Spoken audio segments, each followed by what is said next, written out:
Group. The following is a sponsored program paid for by Robin Gwaltney. Gwaltney Group. RE/MAX Results. Welcome to Rochester Real Estate, featuring Robin Gwaltney from Gwaltney Group RE/MAX Results and Andy Brownell. Here's Andy Brownell on Rochester's News Talk, 1340 KROC AM and 96.9 FM. Good morning, everyone. Welcome to Saturday morning. I'm Andy Brownell with Robin Gwaltney, Gwaltney Group RE/MAX Results. Good morning, Robin. Good morning. So another fantastic picnic last weekend. That was the food, by the way, was excellent. That pulled pork, gosh, that was good. Isn't that great? That's a guy out of St. Charles who smokes that meat and does such a good job.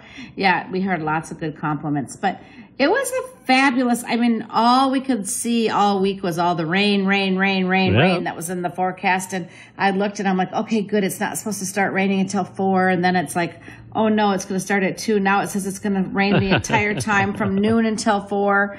And of course, we did not get one drop of rain. We got there to set up at 10:30 in the morning, and we left there at 5 p.m., and we literally did not get a drop of rain between 12:30 and 5 at the History Center, which was awesome. That's 2 years in a row you have scheduled this event on a day when the forecast was like 80-90% chance of rain, and you didn't get any rain. Yay. That was good. That was so good. Unfortunately, this year we were supposed to add a bounce house and a big blow-up slide for the kids, and they would have had so much fun. But, that's kind of one of those deals where they're like, well, it looks like it's going to rain, and we don't want to set up in the rain. It's too dangerous when the kids' feet get wet, and we can't let anybody get hurt. And, I get it. I totally get it, doing their job. But as it turned out, they had lots of fun with their gunny sack races and their 3-legged races and the fish pond and the bingo and everything else that they were doing. So, no, it was a lot of fun had by all. And I think last year I know we had about 350 people. This year the number was down just a little bit. And it was, well, according to the plates that we used for lunch anyway, 320 people. So it was still a great turnout. We had a lucky winner who won a dream vacation. And I was so happy she was there because last year the Sursleys had already left. But it was so fun that the winners this year were there. And they were so excited. Well, who wouldn't be excited considering what the prize was? My gosh. I know. It was fun. And at bingo, I think we were giving out $15 gift cards to various places, and I think they played 30 games of bingo, and then we had, of course, door prizes every 30 minutes where we were giving out $50 and $100 gift cards. So we gave out a lot of nice prizes. It was really a very small token of our appreciation to all of our very loyal clients, because we certainly could not have our success without our clients. And the repeat business that we get is amazing. And the amount of referrals that we get is off the charts. So we are just very, very grateful. And it always feels good to be able to show all of you how much we appreciate you. So I personally love that stuff. It was fun. The kids with the gunny sacks. I know. Weren't they cute? Just, and it's a great example of take away the video games, give them an old-fashioned potato sack, and see what they can do. They had a blast. They're like, can I do it again? Can I do it again? And just picking a little duck out of the duck pond. Yeah, it was just fun. Obviously, last year we did our theme, a Hawaiian luau, and did everything accordingly. And this year we did a country picnic theme. And who knows what our theme will be next year, but I think we will stick to that kind of Sunday afternoon picnic at the History Center. It's a great venue for a party. No problem parking. There's covered shelter. There's open grassy areas. Yeah, no, it was really fun. I already am looking forward to next year's because it was that much fun. And the food was so good. Oh, thank you. I cannot overemphasize that. Awesome. I had to laugh though, Andy. One of the local stations came. CBS, I think, and he was a nice young kid, the reporter, and he reached out to me and said, I hear you're doing a client party. Can I come and shoot it? And I'm like, yeah, thank you. That's awesome. But, I had to laugh. He goes, on the little clip it said, really good food, and the plate that they zoomed in on had potato salad and watermelon. I'm like, well, we did have more than that, but okay. Yeah. It was funny. I got a chuckle. He did a good job, and I'm not picking him apart. But all right. Anyway. Good. Well, maybe everybody ate all the pulled pork by that point. No, we had leftovers. So we had 100 pounds of meat, and then we had about a half of a small crock pot left, and then Monday we had a work thing for our team, and then we finished it off. So yeah, it was 100 pounds of meat gone. Boom. Wow. Okay. Well, I think my son ate a good pound of it. So I hope so. So anyway, let me start telling you about some real estate. okay. Apparently, there will be approximately 11,000 houses that will sell today. Isn't that interesting? So some homeowners have been waiting around for months to put their house on the market because they don't think people are buying homes right now, right? But the truth of the matter is that we have a huge shortage. And according to the National Association of Realtors, based on the pace of sales right now, just over 4 million homes will sell this year. And with some simple math, that tells you that 4.16 million homes divided by 365 days is 11,397 homes sell each day. Each day. Wow. Divide that by 24 hours. Let's hope they're not selling at 1 and 2 and 3 in the morning, but that's 475 houses per hour. And that's divided by 60 minutes is about 8 houses a minute. So there you go. In this country, about 8 houses are selling every minute. And that's with only half the inventory that we have in a normal housing market. Yeah, if you had that additional inventory, it'd be selling too. Exactly. That's exactly right. And, I'm not exaggerating when I say half. I actually have an article here that the headline of the article is there's only half the inventory of a normal housing market today. So, it's not rocket science. If you're trying to figure out if this is a good time to sell your house, the answer is yes. Yes, yes, yes. And the fact is that most people I know are worried because they say, well, I could sell my house, but then if I'm going to buy a new one, I'm going to pay so much higher interest, and that scares people off. And I just hope that people will really think about this and explore this because you probably have a lot of equity in your home, so you can put that down when you buy your new house.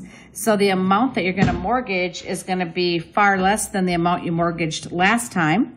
So if your mortgage amount is less, yes, your interest rate is higher, but doesn't equate to a higher payment necessarily. Right. So, there's so many factors to take into consideration. And I just feel so sad when people are not happy where they're living. It's either become too much house for them, or it's not enough house for them, or it's simply in the completely wrong area of town for them because their life exists in a whole nother area of town. So I just want to say, please do not let the interest rate be the only factor when you are trying to decide whether or not it's a good time to make a move. I wonder, Robin, too, during the pandemic and the rates were down to crazy levels. To free money, pretty much, 2%, Yeah. 2.5%. And you had, these insane offers over value taking place, that people were just scrambling to get a house because it was almost like a panic sell. Oh, yeah. People who weren't in the market have no idea just how crazy it was. Oh, my goodness. But how many of those people bought the house that they really didn't want because it was the one they could get? Exactly. And a lot of those people are now saying, oh, I know I got a really good deal on this house. Well, as a matter of fact, we have a listing right now. I got a really good deal on this house. I was able to get it. I got a great interest rate, but it's way too small for me. Well, the reason they didn't buy something bigger in the first time is that everything just swooped up so fast. And the amounts of money that people were willing to pay over ask, crazy. I remember one thing I did tell on this radio show. It wasn't me. It wasn't my client. It was actually one of my colleagues up in the Twin Cities. they had an offer, and the buyers did research on the sellers, found out that they had 3 kids that were 2 in college and 1 going to college, and they found out that the people were avid Viking fans. So what they did with their offer was not only went, it was a $1 point something million house, but they not only went $100,000 over, they also gave them tickets to a Vikings game for the entire family, and I don't know, $1,000 college scholarship to each of their 3 children or something like that. They were trying to pull on the heartstrings, get personal, get creative, try to win. It won. I mean, that's the people that they sold their house to. It worked. But I'm saying people have no idea how crazy it was during that market. And it is so much easier to be a buyer now because it's like, okay, let's go out and look at not just one house. Let's take a few weeks. Let's take a few months if you want. Let's look at 6, 8, 10, 12 houses as they come along. They're not all going to be there right now today. But if you're not in a hurry, it is a really easy way to just start looking at houses, see what you can get in your price range so that when you see the right one, you'll say, oh, wow, compared to the other ones, this is a fabulous house for $350,000. It has features that the other ones we've seen don't have. This is the one I want. And even if you end up going into multiple offers, you're probably going to pay, 5, 10, maybe 15, 20,000 over if the house was priced pretty aggressively. But it's still just so much less stress than what it was just a short few years ago. So it's not just that positive of that low interest rate that people should focus on. It's also the stress and the paying over. I mean, I don't know how many offers I saw that said, we'll waive the appraisal. We won't get an appraisal. Or we'll get an appraisal and we don't care if the house doesn't appraise for the amount we paid. We'll pay the difference in cash. I mean, it was crazy. And cash buyers. People were cashing out their, taking all the equity out of their home and then buying cash for what they were buying next. And yeah, I'm one person that's happy to see those times behind us and be in a much more normal market that is still a really great market to be a seller or a buyer. So it's ideal. It's ideal, really. But we learned it's an active market and balanced market. Correct. That is correct. Well, Robin, we have to take a break. We'll back in just a moment with Robin Gwaltney, Gwaltney Group RE/MAX results on News Talk 1340, KROC AM, and 96.9 FM. We'll be right back with Robin Gwaltney and Andy Brownell on Rochester Real Estate. This is News Talk 1340, KROC AM and 96.9 FM. Welcome to Real Estate with Robin Gwaltney from Gwaltney Group RE/MAX Results and Andy Brownell on Rochester's News Talk 1340 KROC AM and 96.9 FM. Welcome back. News Talk 1340 KROC AM and 96.9 FM. Robin Gwaltney with Gwaltney Group RE/MAX Results. And what is the saying you always had? Don't marry the rate. Right. No, you marry the house and date the rate. There it is. Yeah, marry the house and date the rate. Find the house you want, choose it, commit to that house, get an offer accepted, and take the rate that is available. And then when a better one comes along, you'll ditch that rate and take the new one. So there you go. All right, go ahead. I was going to say, aren't some of these mortgages, isn't it possible to have one that allows you like one free refi? Yep, you're absolutely right. Yep, well, you don't even have to pay. Yeah, yep. And so it's not even, refi isn't the word they use. Restructure or something, yeah. So if the rates drop within a certain time frame, they'll just drop it automatically and doesn't even cost you anything to do it. So well, there you go. Yeah, there's a lot of things about mortgages that people don't understand. Even if they think they do, they don't. I mean, I've been telling people that I've had some clients recently lock in 5.75%, 30-year fixed mortgage. They're like, no way. I'm like, well, I can promise you, call Home Federal, talk to Amanda, see what she can do for you. I mean, honestly, there are great products out there. There's a lot of good lenders that I have a great relationship with, and people just don't understand that there are buy downs and there's just things. I'm not going to pretend to be a mortgage expert. I know a lot about them, but that's not my expertise. Houses are. So I will say I know this. I want to make sure that every buyer that I am working with is aligned with a very qualified lender, because it is going to make such a big difference in the transaction to just have somebody who can just get you through it. I actually had referred one of my clients recently to a lender, and she just met with her for the first time. And I sent her a little text message, and I said something about how is it? How did it go? How do you like her? And she's like, oh my gosh, I love her. And she's going to make this so easy for me. And I'm so happy I met you both. And thank you so much. And honestly, that's what I need to hear, because I need to know that from the beginning of the process until the end, it's not about being stressed out. It's about having fun and really getting excited about one of what, in my opinion, should be the most exciting transactions in your lifetime. So, yeah, let us take the stress away. That's my ask. There you go. That should be the slogan. Let us take the stress away. Let us take the stress away. And I have to say, I'm going to give a shout out to one of our listeners. Her name is Lindy. And Lindy called me this week and she said, my mother has a farm to sell in Michigan. And I listen to you all the time. And by the way, I love listening to your show. And thank you for that, Lindy. But she said, I know you have mentioned that you can help me sell properties even if they're out of state. And so I was wondering if you could do that. So I was able to refer her to one of my referral partners, which is Josh May. He's in the top 1% of the RE/MAX agents across the nation, just like I am. And I've met him many, many times in person at meetings. We've sat on panels together. We share values. I know he'll do business very much the same as I. And I actually recommended him, and she is so happy. And she said that the conversation went so well, and thank you so much. So I do want to, remind people that if they have something to buy in another state, you don't have to go in it blind and just pick a realtor offline or, go to Zillow or any of those places and just randomly get matched up with somebody.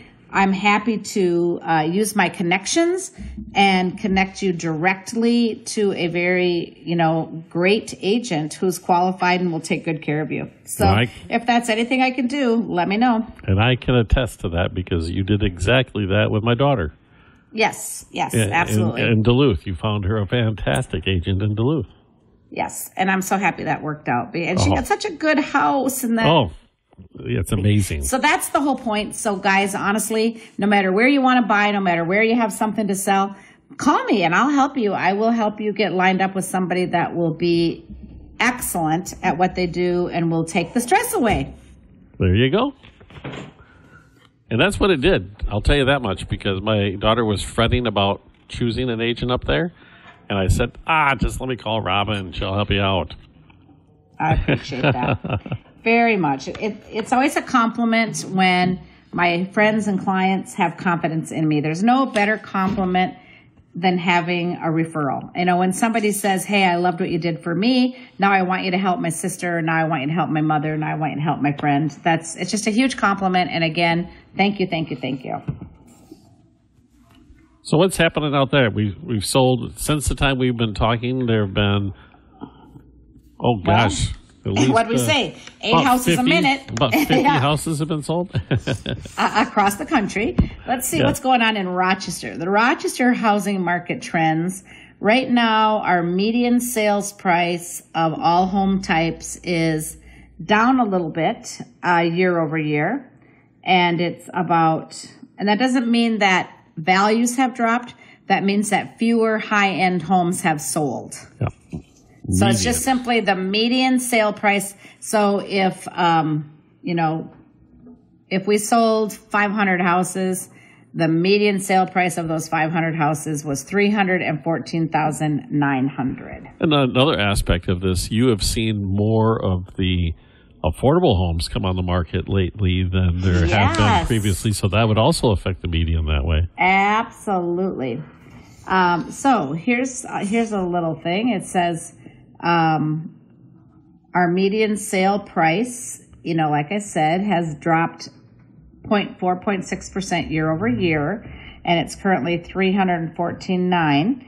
But if I ask you here, how hot is the Rochester housing market?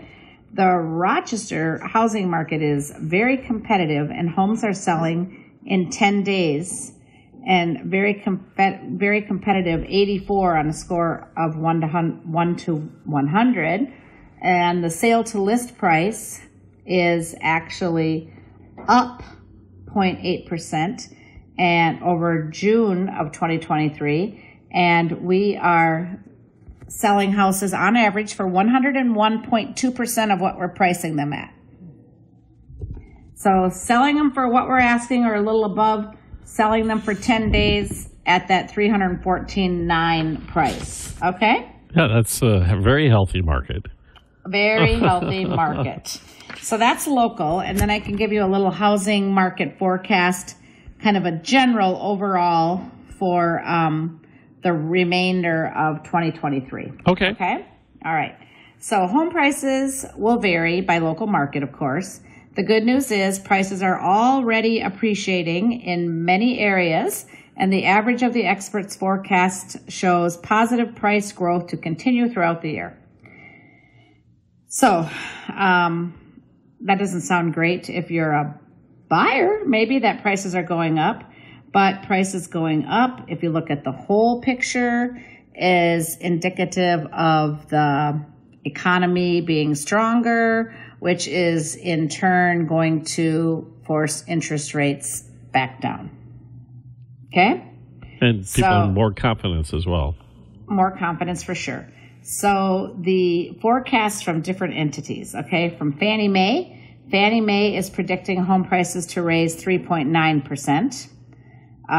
National Association of Realtors is predicting 0.4%, and Realtor.com 0.6%. So they're definitely more conservative. Average of all forecasts are saying prices are up about 0.9%. So just about 1% higher than, which is healthy. It's not 11% higher, 13% higher. It's just slow growth, right? And I think I'm not going to pretend to be an expert. I have a gut feeling that they're being a bit conservative on that. I agree. And so here we're talking about what the experts are predicting for interest rates. Q3 for 2023, 6.63. Q4 for 2023, 6.27. So, going down, which is great. So while our low inventory continues to be a challenge in the housing market, experts project that 5 million homes will still sell the remainder of the year. So that pace is definitely going to pick up if the rates come back down, because if the rates come back down, more and more houses are going to hit the market, because those people who are living in a house that's not perfect for them and would like to make the move are going to be more apt to do it. So the overall housing market forecast is good market. Makes me very happy, lady. Okay. We're going to take a break. We'll return and chat some more with Robin Gwaltney, Gwaltney Group RE/MAX Results on News Talk 1340, KROC AM and 96.9 FM. We'll be right back with Robin Gwaltney and Andy Brownell on Rochester Real Estate. This is News Talk 1340, KROC AM and 96.9 FM. Rochester Real Estate with Robin Gwaltney from Gwaltney Group RE/MAX Results and Andy Brownell on Rochester's News Talk 1340, KROC AM and 96.9 FM. Welcome back, everyone. Robin Gwaltney, Gwaltney Group RE/MAX Results. And you mentioned, Robin, earlier that a bunch of us have a lot of home equity where we paid off sizable amounts of loans, and some of us enjoy actually owning our homes outright. Do you have any data or information on how people are using that equity? I do, and I could actually even tell you that according to an Equity Insights report from CoreLogic, the average homeowner has more than $274,000 in equity. So that's a pretty good chunk of change, more than $250,000. So that's why when people say, oh, do we have the same housing crash coming? People, back in those days when the housing went to heck and people couldn't sell their house because they have to bring a check to pay to sell, those days are gone. If people are getting into a tight place now and they can't afford their home, they simply sell it, take their equity and move back to mom and dad's basement or go and rent a place or, whatever it's going to be. So no, $274,000 average equity per homeowner. So how are we seeing people use that? I told you before that a lot of people will take an equity loan to purchase. So they'll actually take out their equity and say, okay, we're now a cash buyer. Of course, they might be combining it with some other money that they have in savings or whatever. And then once they buy that new house, they then turn around and pay off that equity loan. So then they have, then they could do a mortgage. They can get it set up for the interest rates they want. So again, very creative way to use your equity is to use it in some financing or just reinvest in your current home. If you think, well, I'm going to stay here because I do love my interest rate that I'm locked in, take some of that equity out and build on or remodel, make it so that it is the house you love to live in. So that's something that we're seeing. And then, of course, you can always pursue personal ambitions. Sometimes people will use that equity to start up a business. I think it's important to understand your options. But if you were asking me for advice, I would tell you, leave that equity alone if you can, because like I always say, it's nice to treat your house like the bank account that you live in. So if you have money in your bank account, it's a more appealing bank account than if you don't. So, if you can avoid taking out that, what I wouldn't want you to do is take it out and buy a boat or buy a car or take a trip. But, there are certain things that I personally wouldn't recommend. But I was gonna get you to react the way you just reacted by suggesting that I buy a Corvette. And, No. You beat me to it. That house, keep in mind, that house is the bank account you live in. So enjoy it. Enjoy it. All right. Speaking of houses, before we run out of time here, I have a few new listings that I would like to shout out. Okay? Yeah. We have one over in Byron, 529 2nd Avenue, Southwest Byron. It is $474,900, 4 bedrooms, 4 baths, has a 2-car garage, and it is 3 days on the market. So it's a nice, fresh listing, and it has a nice little space with 3 acres. Oh, 3 nice. Acres. Yep. So nice place and real close to town. So anyway, you might want to check that place out. And then we have another one at 1504 20th Avenue Northeast. Oh my gosh, this house is amazing. It's up in Parkwood Hills. And when I just give you a description, it's a 1979 split entry. That doesn't sound that impressive. But on the main floor of this house, they have 1,400 square feet with another 1,284 below. So it's almost a 2,700 square foot split. It has 3 bedrooms and 3 baths and a 2-car garage stall. Now, it's similar to a tuck under, but the garage protrudes out a little bit, so not much of the house is above the garage. But if you come into the garage, there's double doors that you can open up, and then you could drive like your Corvette, Andy, into that 3rd stall. These folks have finished it off with the nice Polytech floor, and it's a workshop. This house might be, and I'm not exaggerating, one of the cleanest, most meticulous houses that I've listed in a very, very long time.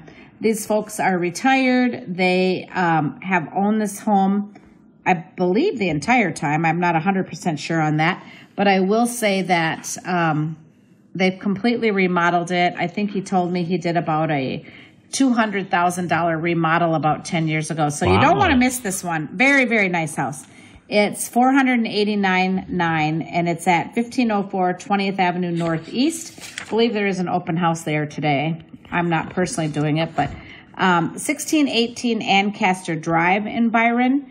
We just have a lot. So if you're hoping to live out in Summerby rather, on Ancaster Drive, we've got a lot for $89.9 and you can build your dream home. We've got builders to connect you with, so if that's what you'd like to do, call us as well. All right. I have one more. 2110 19th Street, Northwest Rochester. A 3-bed, 3-bath, 2-car garage, $264.9. Cute little house. It's going to sell quickly. That's it. Those are my new listings. Fantastic. Well, you have a great weekend. Hopefully you can be rested after being so busy last weekend with the appreciation party, Robin. Yeah, thank you very much. These summer weekends are coming to a close, so we got to enjoy them while they last. It's getting dark at 8 o'clock. Oh, my gosh. I know. All right. Well, we'll talk to you next Saturday then, Robin. Thank you. Sounds good. That's Robin Gwaltney, Gwaltney Group, RE/MAX Results on News Type 1340, KROC AM and 96.